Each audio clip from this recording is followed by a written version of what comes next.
На неколку денови пред почетокот на изборната кампања, работодавачите излегоа со директна порака до партиите и политичарите.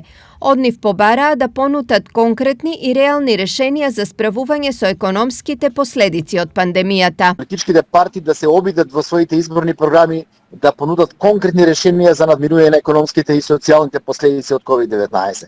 Кога зборувам конкретни, сакам да кажам дека не е доволно да се каже ние ќе ја зголемиме продуктивноста или ние ќе ја намалиме невработеноста, а една од работите која обавезно треба да имаат во предвид е тоа дека капитализмот кој во овој момент ние го градиме се потпира над предприемачкиот дух и на приватна иницијатива.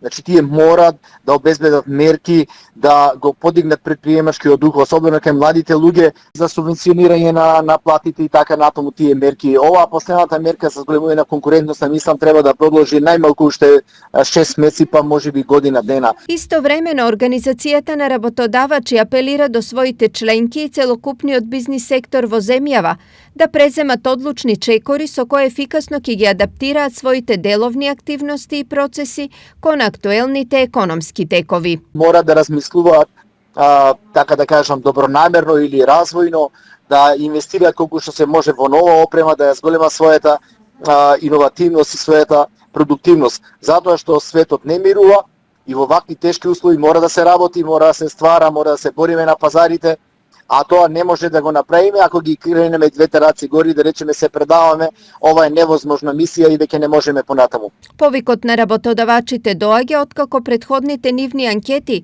покажаа катастрофално лоша состојба во стопанството.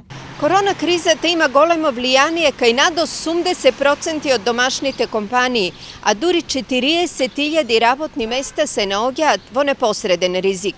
Опстанокот на дури 70% од компаниите зависи од продолжувањето на државната помош.